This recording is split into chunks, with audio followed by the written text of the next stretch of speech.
antérieur, ça ne fait rien. Voilà. Oh là là. Donc un tassement antérieur qui ne fait rien, donc le canal médulaire est loin, donc il n'y a pas une instabilité ou des troubles neurologiques. La compression toujours, donc c'est un tassement fracture communitive, donc éclatement, d'accord. Il y a plein de fracas osseux ici, donc si, parlons de stabilité, d'accord. Donc si on vous dit une fracture, tassement communitive avec intégrité de ligament longitudinal postérieur, intégrité, donc il n'y a pas de lésion de ce ligament. Et on vous dit que c'est instable. Non, c'est stable. C'est stable car il y a intégrité de ligament commun postérieur. Ça ne va pas laisser des fracas osseux aller dans le canal médulaire. Si la fracture communitive s'accompagne d'une atteinte de ligament longitudinal postérieur, là, il y a une instabilité extrême. D'accord? Troisième variété, c'est la teardrop. Docteur, Oui. s'il vous plaît, quelle est l'évolution du tassement antérieur? Donc il va se consolider tout seul. Voilà, ça ne sera pas de troubles neurologiques, il n'y aura pas de pseudarthrose parce que c'est un os spongieux. Il va consolider le plus normalement possible. Il faut juste une minerve, donc un traitement orthopédique, une minerve de Philadelphia, donc pendant 45 jours et ça va aller. D'accord. Il n'y a pas un rythme de déplacement ou de lésion médulaire. C'est très loin. Voilà. Merci. La troisième entité de la compression, toujours, c'est la teardrop. Alors, teardrop, c'est compression et accompagné d'une petite flexion. Ce n'est pas les mécanismes d'une flexion-extension qu'on les voit ici, c'est une compression avec une légère flexion, teardrop. Vous pouvez la voir.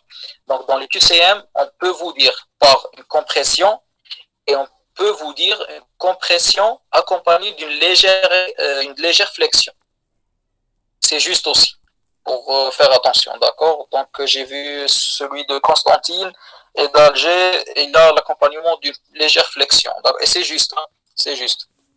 Compression, une légère flexion, ça donne la teardrop. D'ailleurs c'est ça. Compression avec une légère flexion. C'est le cas des joueurs de rugby et généralement ils font ça, donc ils se cognent la tête et avec une légère flexion ça donne une teardrop. Voilà. Donc fracture en teardrop, flexion, une légère compression. Enfin une légère flexion et une compression. D'accord? Donc la description d'une teardrop, il y a. Donc voilà. Un trait sagittal transcorporeal. Le trait sagittal, donc on ne les voit pas ici. Je vais vous le décrire. Un trait sagittal dans la radiographie standard, vous pouvez le voir. Dans...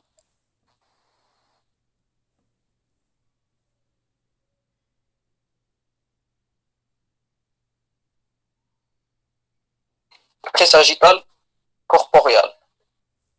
Sa direction, elle est là. Un trait sagittal. Désolé. Un trait sagittal. Ça, c'est le premier critère.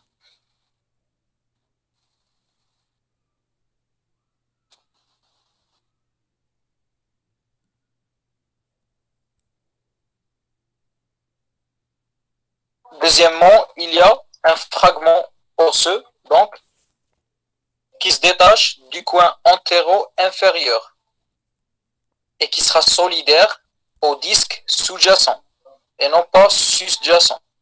Il est sous-jacent, d'accord?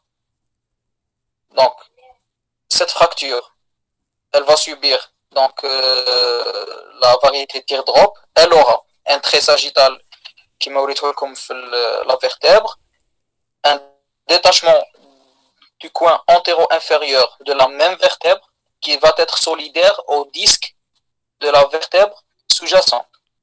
Deuxièmement, il y a rupture de la capsule donc articulaire et une rupture du ligament interépineux.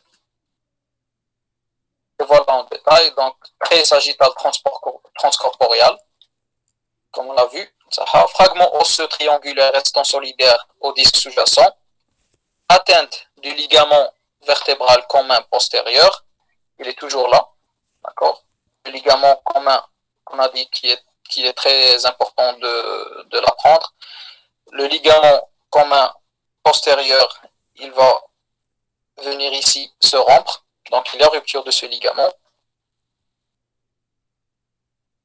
Et atteinte ligamentaire postérieure. C'est le ligament interépineux. C'est clair pour la teardrop? Donc, les QCM, vous aurez à faire. Mécanisme, c'est compression, légère flexion. Et la description, c'est un trait sagittal transcorporeal, un fragment antéro-inférieur solidaire au disque sous-jacent, une atteinte du ligament vertébral commun postérieur qui vient là, dans le mur postérieur de la vertèbre, et atteinte du système ligamentaire postérieur, la capsule articulaire et l'interépineux. C'est bon la teardrop? Des réponses? Elle vient dans les QCM, hein, elle vient. Sur une radiographie, comment peut-on visualiser le trait sagittal? Le trait sagittal, c'est pas sur une radiographie, c'est sur le scanner. Un scanner, ça sera une coupe axiale du scanner, le trait sagittal. Donc, comme je l'anatomie, ce sera donc, du même siège. Non, je pensais bon. C'est bon? S'il vous plaît, une minute. S'il vous plaît, le teardrop, quel est le ligament touché? Ligament vertébral commun postérieur et ligament postérieur. Docteur. C'est ce ligament qui est touché. Le ligament commun vertébral postérieur et les ligaments postérieurs, on parlait de ceux-là. Le ligament de la capsule et le ligament interépineux. Toujours, on les sépare de celui-là. Car celui-là, il est très important. Il est très important. Car tout juste derrière, il y a la moelle épinière. Donc, on ne dit pas une atteinte des ligaments et c'est bon. On les sépare. Donc, on donne de l'importance sur l'atteinte du ligament vertébral commun postérieur, celui-là, qui est très important. Et on va par la suite dire les ligaments postérieurs. Le reste des ligaments. C'est bon? Oui, une autre question.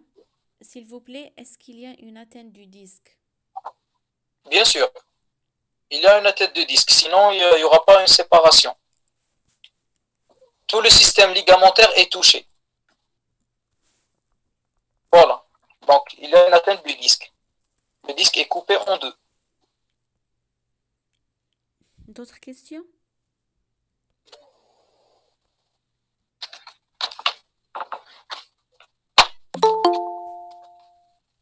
فهمتوا غاية؟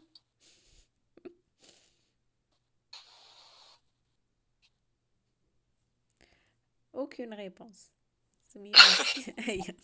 Donc, مش عارف فهموا ما فهموش. 5 sur 5. Et très bien, on peut continuer. J'espère que vous notez les trucs que je dis des QCM parce que ça tombe. J'ai consulté à votre place, j'ai consulté Gali QCM dans l'Algérie. Merci beaucoup. Merci beaucoup, Zahid. C'est bon? D'accord, on passe. On passe. Donc, on a les mécanismes de compression. La teardrop fait partie de compression, une légère flexion. Là, c'est la flexion. D'accord? On va entamer donc ce groupe-là.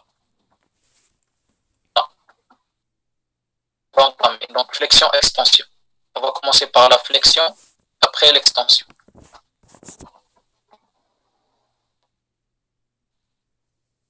Donc voilà le mécanisme par flexion. Il y a surtout l'entorse grave. D'accord? L'entorse grave, il y a des critères qu'il faut apprendre par cœur. Ça vient comme ça dans les QCM avec ces détails. D'accord? L'entorse grave. Premièrement, c'est par mécanisme de flexion. On a dit déjà que ça va toujours comme ça. Un mécanisme, une lésion, une stabilité. Donc, le mécanisme de l'entorse grave est une flexion. Les critères de l'entorse grave, ils sont là. Donc, un antélestésiste, l'antélestésiste, on a dit que c'est un déplacement antérieur du corps vertébral. Un antélestésiste supérieur à 3 mm. Il est là. Donc, sur la radiographie, vous allez voir un antélestésiste qui dépasse les 3 mm. Deuxième critère, une angulation des plateaux vertébraux supérieurs à 10 degrés. Ça, c'est les plateaux vertébraux. Ça, c'est le plateau vertébral inférieur de cette vertèbre. Et ça, c'est le plateau vertébral supérieur de cette vertèbre. Donc, une angulation, d'accord, là, plus de 10 degrés. D'accord? Une perte du parallélisme des apophyses articulaires. Donc, on va d'avant en arrière. On a dit un antélestésiste, une angulation plus de 10 degrés et perte du parallélisme des articulaires. Ça, c'est l'articulaire inférieur de cette vertèbre. Et ça, c'est l'articulaire supérieur de cette vertèbre. Une perte du parallélisme, ça doit être parallèle, comme ça. Donc, une perte de parallélisme, voilà. Ça, c'est le troisième critère. Quatrième critère, découverte des surfaces articulaires plus de 50%. Donc, cette articulaire, sa surface, elle est découverte. D'habitude, donc elle n'est pas découverte, ça vient de la recouvrir. Cette surface va couvrir cette surface. Mais là, elle est découverte de plus de 50%.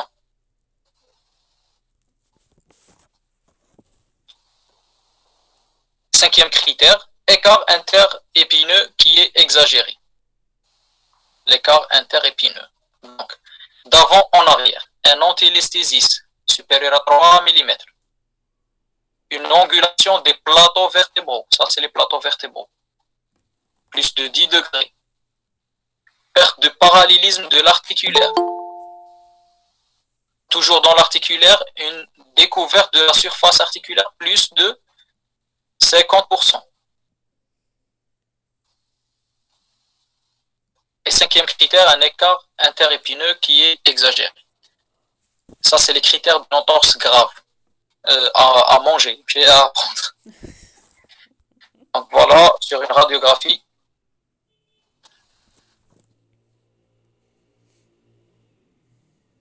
On va voir les articulaires qui sont... Voilà.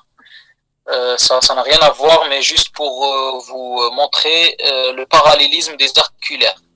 Voilà, les deux articulaires sont parallèles. Et les deux surfaces sont donc couvertes. Voilà, cette surface, elle est couverte de 100%. Celle-là couvre celle-là de 100%. Si celle-là se déplace, donc elle sera découverte. Vous avez compris? Oui. Très bien. Donc les critères de l'entorse grave, elle est très importante et ça vient dans les QCM. Toujours dans les mécanismes de flexion, on a dit que donc entorse grave qu'on vient de détailler et luxation, fracture biarticulaire.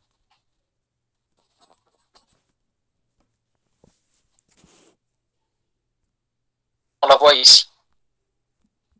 Voilà. Donc, une fracture luxation biarticulaire. Il y a toujours l'antélesthésiste. Voilà.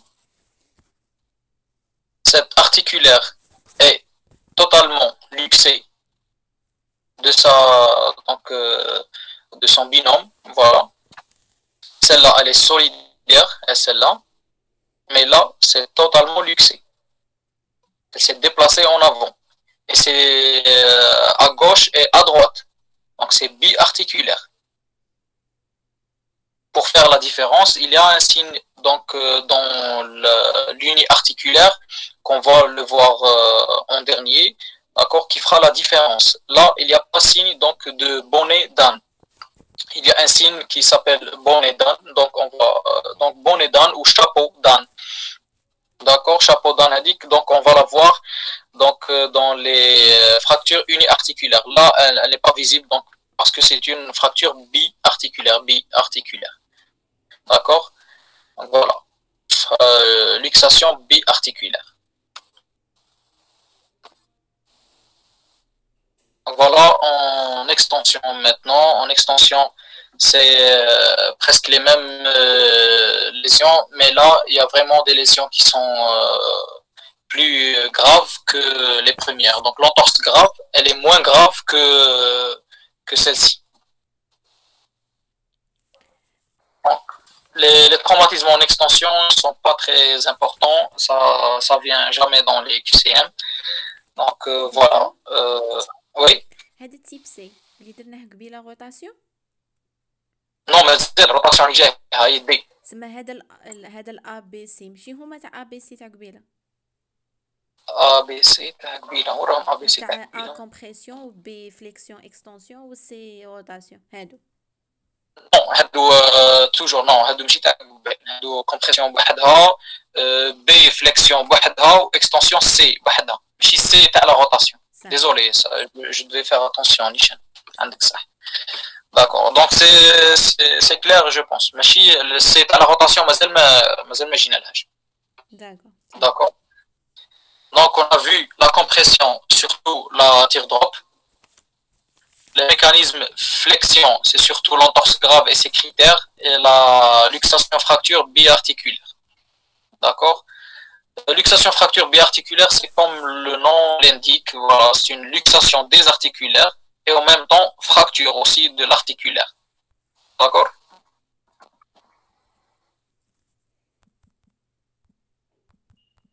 Voilà. Fracture de l'articulaire et luxation aussi de l'articulaire. Et biarticulaire, droite et gauche. Car le mécanisme est en extension. Maintenant, on va entamer le mécanisme rotation. Rotation, c'est monoarticulaire, ou la uniarticulaire. Donc voilà, c'est le type 1, d'accord. Il y a une fracture uniarticulaire, fracture luxation uniarticulaire. Type 2, c'est la fracture du massif articulaire. Le massif articulaire, là où s'attache l'articulation, ça c'est l'articulation, et ça c'est le massif articulaire, ça c'est le massif articulaire. Donc une fracture du massif articulaire. Docteur, il y a une question que je ne peux pas expliquer. Oui. Docteur Houria ou Hennish Oussama, est-ce que vous pouvez prendre le micro parce que je n'arrive pas à comprendre votre question. Vas-y, docteur. أسامة هنيش.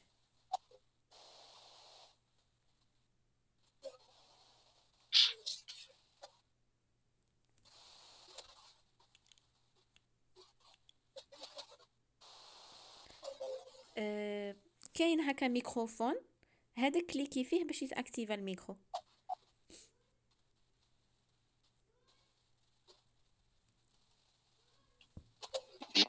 صح je vais essayer. C'est bon. Oui, c'est bon. Super. Je peux voir la différence entre l'entorse grave et la luxation biarticulaire. Est-ce que c'est juste la fracture qui fait la différence? C'est-à-dire les mêmes figures qui vont être lésées? Bien sûr, c'est articulaire, c'est toujours articulaire. L'entorse grave, il y a l'atteinte, donc c'est toujours les mêmes lésions. Atteinte du disque, donc du ligament vertébral postérieur, voilà. C'est toujours le disque, le ligament commun postérieur, les articules. D'accord, c'est toujours les mêmes lésions. C'est le mécanisme qui va créer un tel ou tel déplacement. D'accord. Enfin, dans l'entorse grave, il y a une lésion qui manque. Voilà, c'est les lésions ligamentaires qui sont toujours là. Mais les lésions osseuses, ça diffère. Voilà la différence. Donc là, par extension, il y a une fracture de l'articulaire. Dans l'entorse grave, il n'y a pas de fracture de l'articulaire. Il y a juste une luxation. Docteur Hennish, c'est bon, c'est compris. Allez, on peut continuer. C'est bon? Oui, Donc, la luxation fracture biarticulaire, zaïda à l'entorse grave par une fracture de l'articulaire. Voilà. Donc, troisième mécanisme, c'est la rotation. On a dit une fracture uniarticulaire. Là, c'est toujours unie, toujours unie. Il n'y a pas de bi dans la rotation. Donc, la fracture du massif articulaire, d'accord? Et là, c'est une luxation pure, sans fracture. Voilà. Donc, les deux premières sont très instables. Et il faut un traitement chirurgical. Là, une traction dans l'axe, d'accord, une traction dans cet axe va réduire la luxation. Donc, si on va exercer une traction dans cet axe, cette articulation va se réduire. Donc, après ça, donc on réalise généralement une IRM. S'il n'y a pas une atteinte de système ligamentaire, donc la fracture elle est stable, elle ne peut pas être déplacée secondairement. D'accord? Donc la rotation, il y a la fracture uniarticulaire et la fracture du massif articulaire qui sont très instables. Voilà. Donc là, on va voir le signe de chapeau d'âne. Chapeau d'âne, c'est donc un chapeau de l'animal, voilà, pour le comprendre. Le chapeau d'âne, c'est vraiment, si on peut le voir ici, c'est des oreilles d'âne, voilà. C'est les oreilles d'âne qui sont visibles dans le déplacement uniarticulaire. Dans le déplacement biarticulaire, on ne voyait pas ces deux oreilles qui sont là.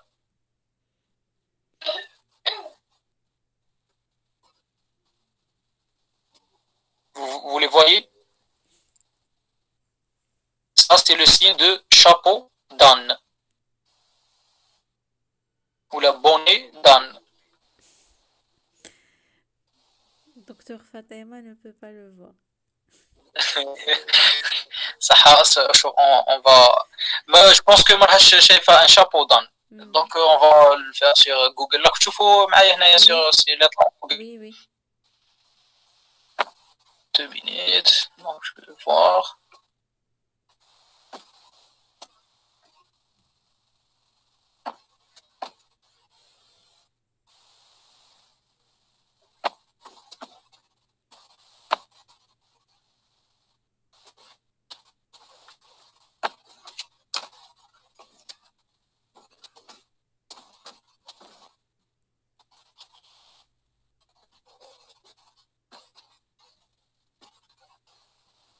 Voilà. C'est cette image qu'on va la voir. Vous la voyez? Oui. Donc, c'est. Voilà, celle-là. Elle est là.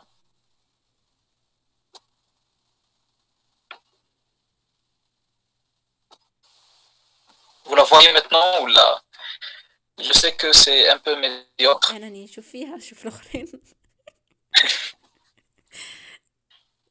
دكتور فاطمة كروازن. Docteur, c'est bon? C'est bon, oui. C'est bon. Donc, la différence entre celle-là, il n'y a pas de chapeau d'âne, donc c'est biarticulaire. Et là, il y a le chapeau d'âne, donc c'est uniarticulaire. C'est bon? C'est clair? Oui, c'est clair. Très bien. Donc, deuxièmement, on a vu dans le mécanisme de rotation 3, donc fracture uniarticulaire, fracture séparation du massif. Vous avez vu c'est quoi un massif articulaire, Yek? Oui. Le massif articulaire, voilà, c'est celui-là, d'accord? Ça, c'est une fracture du massif articulaire. FSMA, d'accord? Voilà. fracture du massif articulaire, ça c'est une coupe horizontale, d'accord, on la voit ici, le massif articulaire fracturé. Là, sur une coupe sagittale, le voilà, le massif articulaire fracturé. Et c'est très instable, d'accord. Donc là, on utilise une fixation arthrodèse par voie postérieure. D'accord, ça c'est des vis transarticulaires qui vont passer par là, de là jusqu'au corps, là, qui vont fixer cette fracture. C'est bon? Oui. Traitement. Donc le traitement, vraiment, bon, sur l'anatomie pathologie c'est clair, ou là, un petit récapitulatif, surtout sur les mécanismes. On a dit c'est toujours un mécanisme, une lésion est stable ou pas stable. C'est ça le concept. D'accord, les QCM vont se jouer sur ça. Donc on va vous ramener une lésion d'un mécanisme d'extension et on va vous dire que c'est le mécanisme de rotation ou là une compression. D'accord. Deuxième des choses, on va vous piéger sur les critères d'une entorse grave. On va vous dire que l'entorse grave, on a dit qu'un antiesthésiste supérieur à 10 mm, on vous dit à 20 mm, à 3 mm, on vous dit à 20 mm ou plus. Donc, on dit un parallélisme des apophyses articulaires alors que c'est une perte de parallélisme. D'accord. Découverte articulaire, on vous dit plus de 25%, et non, elle doit être plus de 50%. Et le plus important, qu'il nous suffit juste 3 critères pour dire que c'est une entorse grave. Hein. Il ne faut pas chercher les 5. Juste 3 vont nous suffire pour poser le diagnostic d'une entorse grave. Ça? Oui. C'est clair? Oui, c'est très clair. Si la vidéo elle est enregistrée, il faut la revoir, vous allez tout comprendre. Oui, elle est par une deuxième. Parce que c'est lourd, je sais que c'est lourd. Donc le traitement, c'est une urgence bien sûr, le traitement débute déjà sur les lieux de l'accident, les conditions de ramassage et tout ce qui va avec. Donc les indications opératoires ou orthopédiques sont en fonction du type de la lésion et de sa stabilité. D'accord, de l'existence de troubles neurologiques, surtout s'il y a des troubles neurologiques et pas de fracture. Donc on doit fixer pour la rééducation de ces troubles neurologiques. On ne va pas laisser le patient stable avec une minerve immobilisée et il a des troubles neurologiques. Donc il doit aller à la rééducation. Donc notre option thérapeutique, on va l'opérer non parce qu'il a une fracture, mais il a des troubles neurologiques qu'on doit faire sa rééducation. S'il va avec des lésions neurologiques et une fracture stable, elle va devenir instable durant les rééducations. D'accord? S'il y a des lésions osseuses, uniquement osseuses, durant la rééducation, il peut faire des lésions ligamentaires. Et la lésion qui était initialement stable, radiologiquement, devient instable. Donc, on va l'opérer juste pour l'équipe de rééducation. Ça, c'est les détails thérapeutiques, il ne faut pas entrer dans ça, on ne va pas vous piéger sur ça. Donc, le traitement, il est soit orthopédique, la traction axiale continue à la d'un étrier de Gardner ou allocranien, on va le voir, soit chirurgicalement, des plaques vissées dans les massifs articulaires, ça c'est par voie postérieure, d'accord. Les lésions instables nécessitent des fixations chirurgicales, c'est vraiment, ça se comprend, on va aller directement dans la traction, d'accord.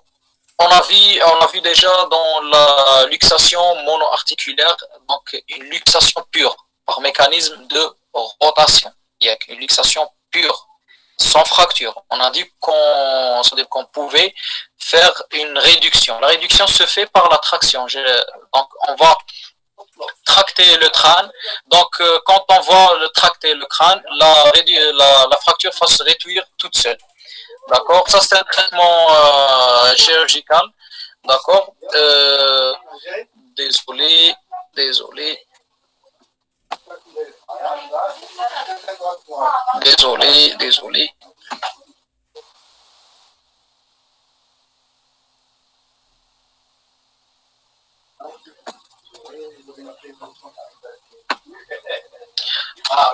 Voilà, donc le traitement chirurgical, par exemple, là, on a une fracture luxation biarticulaire. On a dit que la fracture luxation biarticulaire, le mécanisme, il est par extension, d'accord, comme celle-là.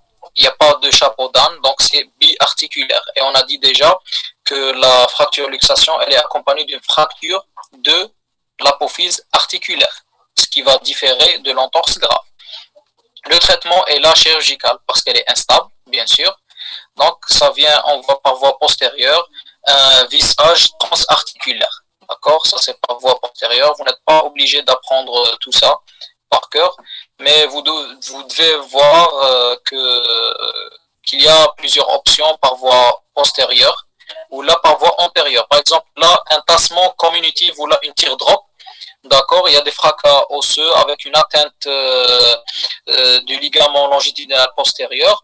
On doit fixer l'étage, donc pour éviter le déplacement en postérieur ou en antérieur. Donc une plaque vissée avec une corporectomie. Donc on doit enlever tous les fracas osseux et même les disques, car les disques sont déjà vascularisés par les plateaux vertébraux. Si on enlève les plateaux vertébraux, on va enlever les disques aussi. Sinon, ça va se nécroser et ça va créer des problèmes. Donc, une corporectomie avec un greffon osseux et un vissage antérieur, par voie antérieure. Autre option thérapeutique aussi, ça c'est l'odontoïde, traitement des fractures de l'odontoïde. Ça c'est un vissage direct par voie antérieure, d'accord. Surtout ça c'est au bar, d'accord. C'est la fracture au bar. Très instable. Ça, c'est une arthrodèse C1-C2 type ARMS. D'accord. Le type ARMS, ça, c'est par voie postérieure. D'accord. C'est là où on a dit au début qu'il faut faire un scanner injecté pour voir les variations anatomiques de l'artère vertébrale. Les variations anatomiques de l'artère vertébrale vont se voir sur un cliché de scanner injecté pour ne pas tomber dans des problèmes de vissage. Sinon, on peut mettre notre vis dans l'artère vertébrale. Ça, c'est l'artère vertébrale ici. D'accord? Donc, et notre vis va aller donc juste là. Ça, c'est pas très important. Il faut apprendre quelques noms. Voilà, une arthrodèse type ARMS, voilà, dans les fractures de l'odontoïde. Mais sinon, ces options thérapeutiques, donc on va pas vous piéger sur ça. Take home messages, donc j'ai récapitulé toutes les lésions instables du rachis cervical inférieur et toutes les lésions instables du rachis cervical supérieur. Donc, toute lésion qui vient dans le QCM qui ne fait pas partie de cette liste, elle est stable. D'accord? Donc, le mécanisme de rotation, on a la luxation fracture uniarticulaire. D'accord? La luxation fracture et non pas la luxation pure. D'accord? La luxation fracture unilatérale. D'accord? Et le fracture du massif articulaire. D'accord? Fracture séparation du massif articulaire. Ça, c'est instable dans la catégorie de la rotation. La catégorie de flexion-extension, il y a l'entorse grave, elle est très instable. Il y a la luxation fracture biarticulaire. Donc, le mécanisme de compression, il y a la teardrop. D'accord? C'est instable. Donc, ça concerne le rachis inférieur, cervical inférieur. Les lésions instables du rachis cervical supérieur, il y a l'odontoïde type 2, que ce soit Anderson et Alonso ou bien de Roakami, toutes les types 2 sont instables, d'accord, au bar et horizontal. On peut vous dire que au lieu de type 2, on peut vous dire une fracture du col de l'odontoïde. Il voulait dire type 2. Voilà, le col. Ok, donc cette type 2, elle peut être remplacée par deux phrases, soit fracture du col de l'odontoïde, ou bien fracture horizontale du col de l'odontoïde, ou bien fracture oblique en arrière, en arrière, au bar. Les trois expressions sont type 2. odontoïde type 2. D'accord? Donc, il y a aussi les pédicules de C2 plus les disques, C3, C2. Ça peut venir dans les QCM par l'expression type 3 et 4 FND, ou bien 2, 3 d'Edward Levin. 3 et 4 classification d'FND sont instables. Ou bien la classification d'Edward Levin qu'on a vu, que je vous ai testé sur ça, la 2 et la 3, l'équivalent de C et D dans le schéma, sur le schéma enfin. C et D, ou la 2 et 3. Ça, c'est à apprendre par cœur, ces lésions instables. D'accord. La fracture séparation de la masse latérale de C1 plus le ligament transverse, ça parle de C1 là, c'est très instable. Et la luxation atlo-axoïdienne. Donc toutes ces lésions sont instables. Et take-home message toujours, la racine siège au-dessus de sa vertèbre. Le piège dans la clinique, on vous dit, donc par exemple, comme je l'ai dit au début, un patient qui souffre donc d'une abolition de réflexe tricipital, donc ou bien dans cet exemple de réflexe bicipital, le réflexe bicipital est assuré par la racine C5. Et on vous dit dans les propositions, donc A, c'est une fracture, luxation de C3, C2, C3. Non. Donc, on va chercher l'étage donc sous-jacent, C4, C5. Là où on voit C4, C5, on va cocher la réponse. C'est bon, j'espère que c'est clair. Il y a une petite question de docteur. Oui. Est-ce que vous pouvez prendre le micro? Docteur, s'il vous plaît, pour la classification d'Edward Levin, normalement, les lésions instables, c'est le grade C et D, non pas 2 et 3, non? Oui, bien sûr, C et D. J'ai dit ça, c'est l'équivalent de C et D. 2 et 3, c'est C et D. Mais 2 et 3, c'est autre que la classification d'FND. Edward Levin, c'est deux écoles. L'école française, elle est A, B, C, D. Et l'école anglo-saxonne, c'est 1, 2, 3 et 4. Ah, donc c'est pas la même chose. Voilà, quand on vous dit A, B, C, D, on est dans l'école. Parce que les QCM qui me font des livres ou des sites. Et le site anglo-saxon, ça sera 1, 2, 3 et 4. Et les l'école française, A, B, C, D. D'accord? C'est bon. Merci Sur beaucoup. la même classification, il y a 1, 2, 3, 4 ou la A, B, C, D. C'est bon, merci beaucoup. Donc CD équivalent 3 et 4. 3 et 4 d'Edward Levin. D'accord. Donc voilà, les gestes vitaux ne sont jamais contre-indiqués. Dans certains QCM, on va vous dire un patient devant un traumatisme de rachis cervical, un massage cardiaque est contre-indiqué, c'est archi faux. Ou un geste d'intubation est archi faux. D'accord, les gestes vitaux ne sont jamais contre-indiqués. Et bien sûr, la fameuse phrase toute polytraumatisée, intertraumatisée de rachis jusqu'à preuve du contraire. Voilà, donc merci pour votre attention. J'espère que je sais que c'était lourd, mais c'est ça le rachis. Hein. Je l'ai essayé d'aborder d'une manière différente, donc en fonction des QCM. Je voulais pas vous encombrer. Il y a tellement plein d'explications et tellement plein de physiopathologie que j'ai évité pour ne pas vous encombrer. Je sais que les examens, donc voilà, essayez d'apprendre ce que j'ai mentionné. Merci beaucoup, docteur. Donc, les participants demandent le cours. Est-ce que vous pouvez m'envoyer Oui, le cours? oui, c'est sûr, oui, c'est sûr. Super. Donc, je vous remercie énormément. Merci à nos chers participants. S'il vous plaît, lundi prochain, Inch'Allah, on a une séance de cas clinique, de chirurgie générale. Révision chirurgie, ما تحشمونيش. ما نزيدش كاع ندير لكم ميت.